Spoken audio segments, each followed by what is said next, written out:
esse ato de coragem, mas acima de tudo de muita humildade, do Papa Bento XVI. Com certeza, muita especulação paira nesse momento e irá haver muita especulação neste período e pós-consolidada o seu afastamento do comando da Igreja Católica. Mas registra-se aí um ato de muita humildade, um ato também de muita sabedoria e de muita serenidade de quem reconhece as dificuldades físicas para estar à frente do comando da Igreja Católica. E eu gostaria de fazer esse registro, senhor presidente, e saudar a toda a comunidade católica do estado do Amazonas, e que o próximo pontífice possa também atuar na gestão da paz e participar do Fórum Mundial da Juventude que ocorrerá este ano na cidade do Rio de Janeiro. Gostaria aqui de fazer esse registro e saudar a todos os membros da Igreja Católica no nosso estado do Amazonas. Outro tema, senhor presidente, que eu abordo aqui nesta semana é essa preocupação em que eu relatei no meu comunicado de liderança, até porque não sabia se nós íamos ter efetivamente essa oportunidade, que é a insegurança jurídica que está vivendo inúmeros trabalhadores no interior do nosso estado. Agora mesmo, nós estamos ali promovendo uma reunião do grupo de trabalho do Fórum Estadual de Educação para o lançamento, que nós estamos com uma data prévia aí para o dia 5 de março, aqui na Assembleia Legislativa do Estado, no auditório Belarmino Lins, para fazer esse chamamento, para que todos os municípios possam realizar as conferências municipais de educação que têm um prazo até abril. Mas o que tem nos preocupado? Tem municípios que somente 10% do quadro das CEMEDs são efetivos. O resto todos são contratados. Veja esse desafio. Então nós não podemos mais aceitar isso.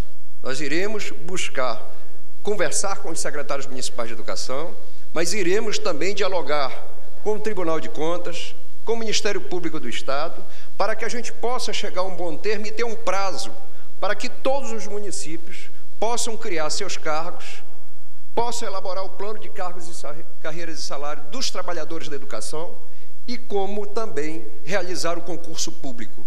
Nós não podemos ter avanço na educação se nós não dermos uma garantia, uma segurança jurídica para os trabalhadores da educação.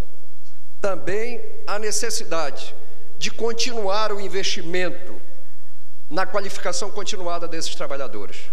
Eu me lembro que quando foi instituído, naquela época ainda era o Fundef, o valor era muito menor.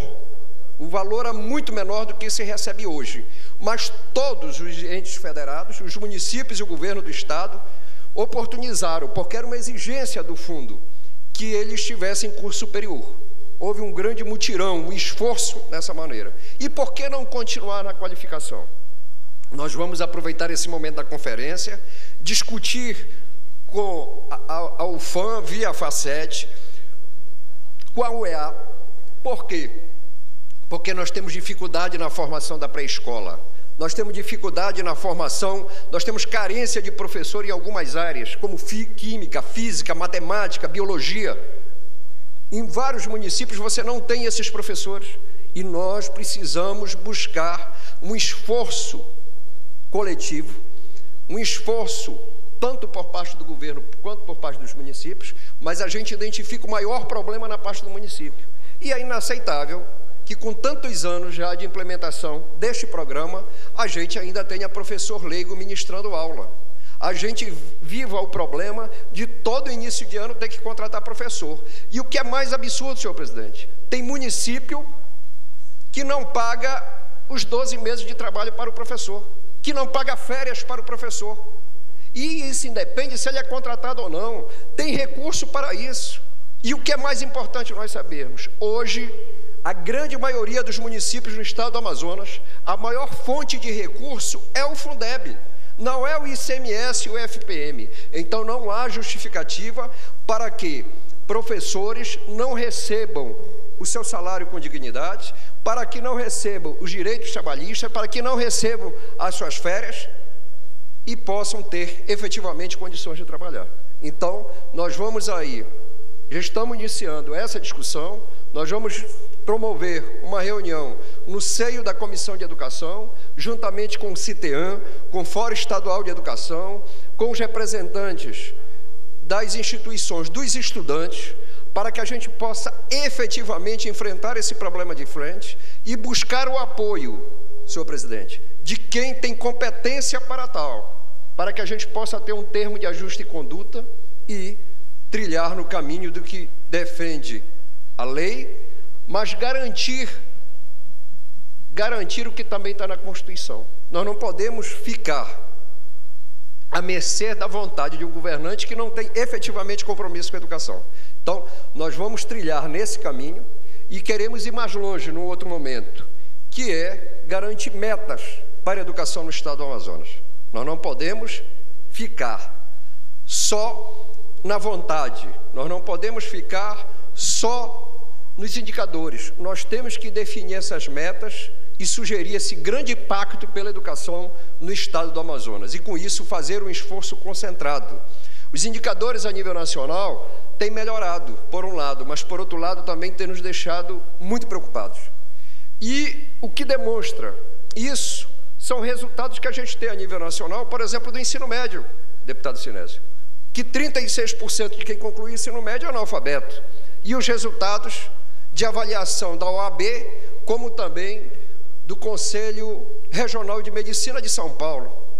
E isso nos leva a uma preocupação, para que a gente possa também discutir a qualidade do ensino nas instituições particulares de ensino superior. Por quê? Porque há uma inversão. A grande maioria dos alunos que estão nas escolas particulares são trabalhadores e filhos de trabalhadores.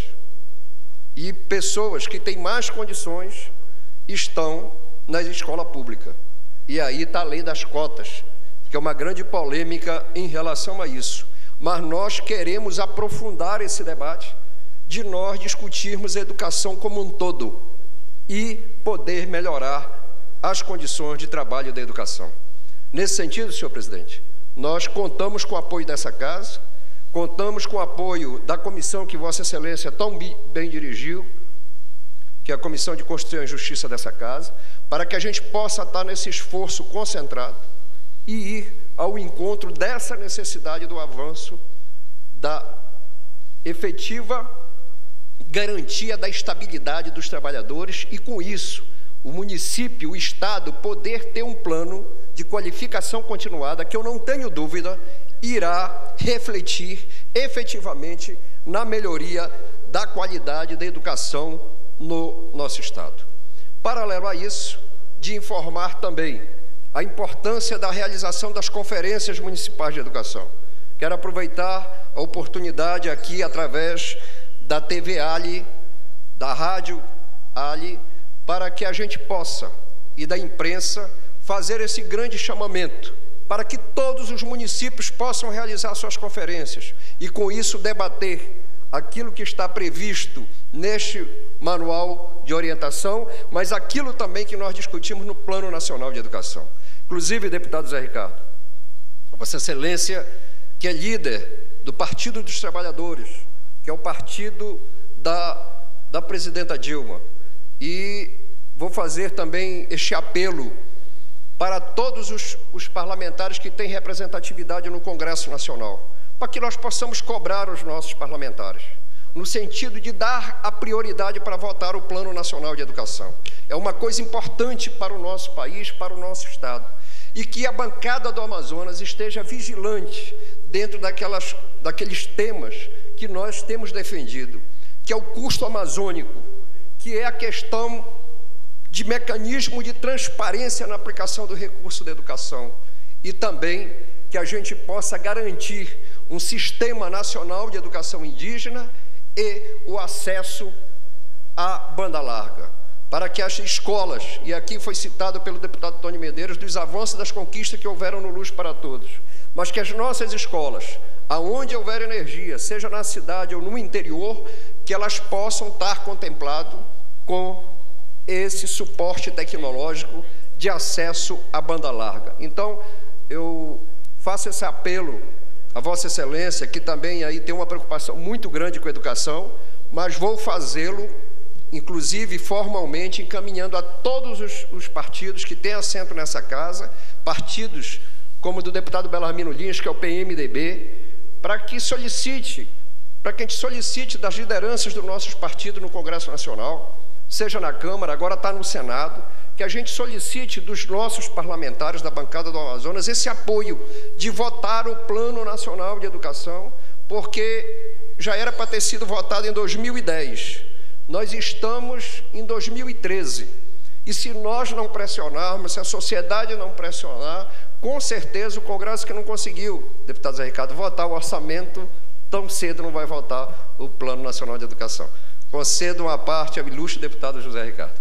Obrigado, deputado Sidney Leite. Antecipadamente já dizer que o deputado Praciano, deputado federal, foi o deputado que mais se preocupou, inclusive, em apresentar emendas ao plano, já que teve um momento onde em todos os estados e todo o Brasil os parlamentares tiveram a oportunidade de fazer o debate e de encaminhar emendas. Então, o deputado federal da bancada do PT do Amazonas foi o que mais apresentou. Aliás, aqui do Amazonas, dos deputados federais, somente 2 apresentaram emendas, sugestões, que foi o Praciano e o Paulderney Avelino.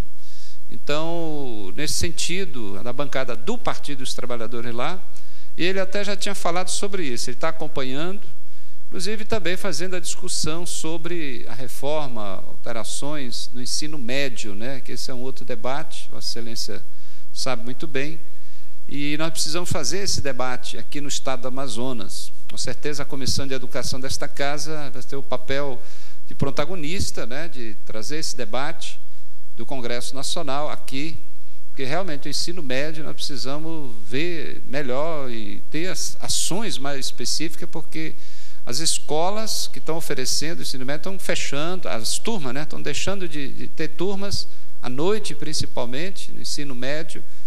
Algo está acontecendo, a evasão muito grande, desistência, as pessoas estão buscando outras alternativas, estão deixando de dar continuidade aos estudos também, e é bom avaliar se é currículo, se é o sistema, os estados não estão investindo, é a escola, os horários. Esse é um debate importante também. Qualidade na educação de ensino médio, assim como fundamental, porque isso vai ter reflexo depois no ensino superior. Interessante como tem pessoas que começam o curso superior e já no primeiro ano, no máximo no segundo, desistem, são reprovados por inúmeras deficiências do ensino médio e ensino fundamental. Então é um debate importantíssimo para melhorar a qualidade da educação, e a comissão que Vossa Excelência preside é uma das mais importantes, eu considero, e portanto a responsabilidade de puxar o máximo de debates, audiências e envolver a sociedade nessa discussão, porque o interesse não é nosso, é da sociedade. Nós somos um instrumento aqui para viabilizar esse debate e pegar essas contribuições, e também suscitar que a sociedade faça o que Vossa Excelência está querendo, que a bancada em Brasília vote com rapidez. Mas eu fico imaginando se a sociedade, as mães, os pais, os professores, tivessem aí todo dia fazendo isso, cobrando dos deputados federais, dos senadores, através dos vários meios, fazendo a pressão pública para que esse projeto seja prioridade na votação e logo seja aprovado e implementado. Não adianta só ser aprovado e depois não ser implementado. Era isso. Muito obrigado. Obrigado, deputado Zé Ricardo. E, inclusive, essa questão do ensino médio...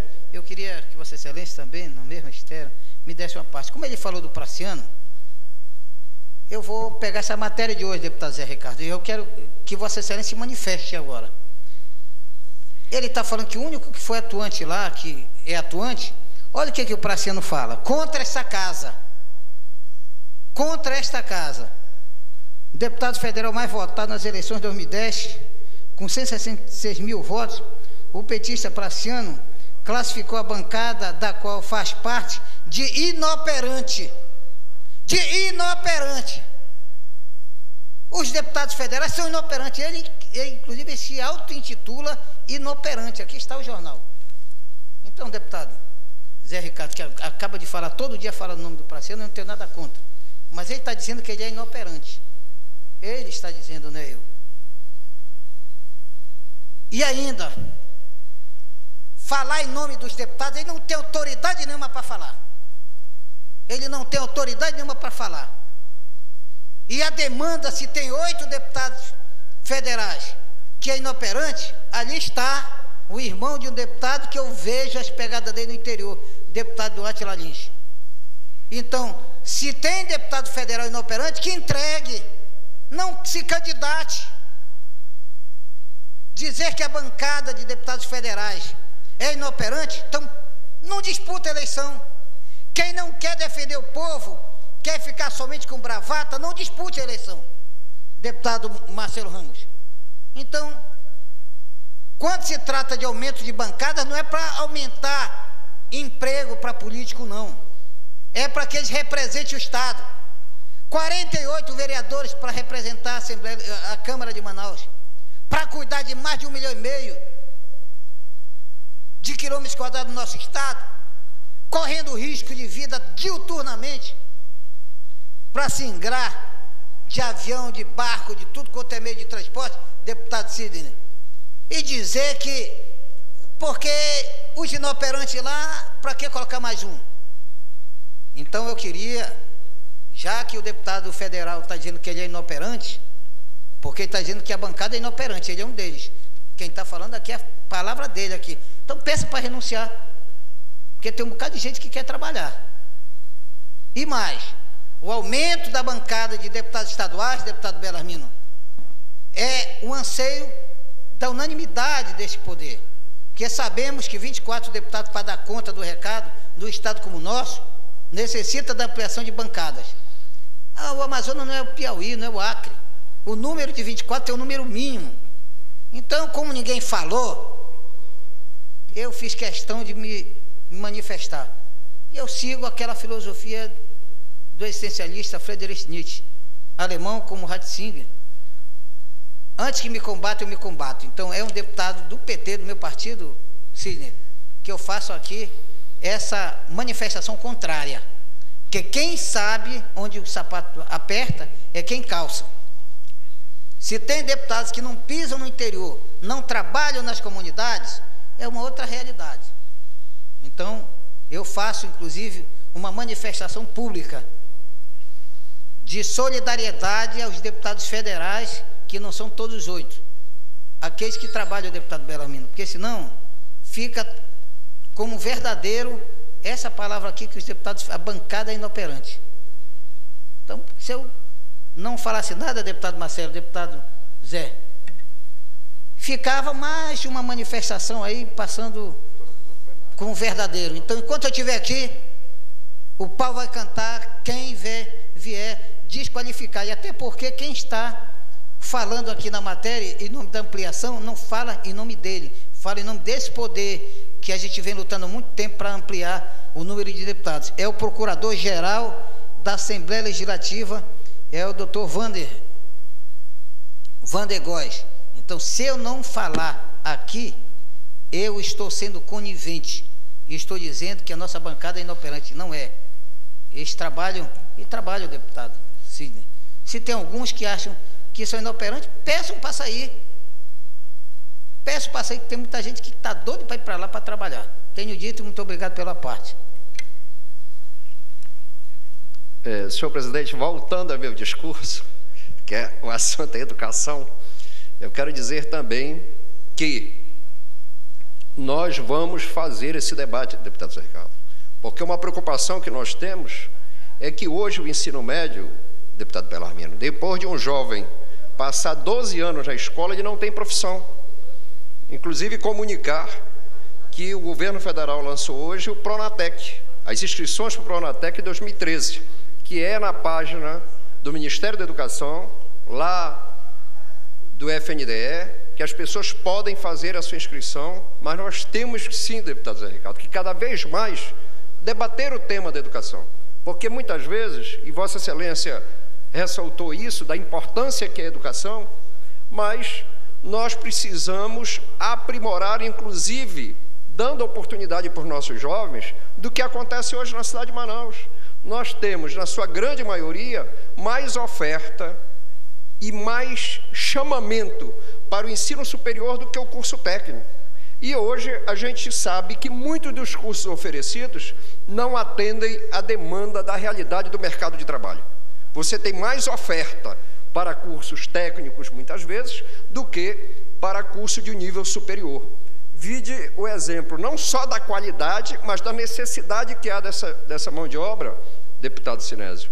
É a Fundação Nokia, que quase 100% dos seus alunos, quando formam, têm acesso garantido no mercado de trabalho.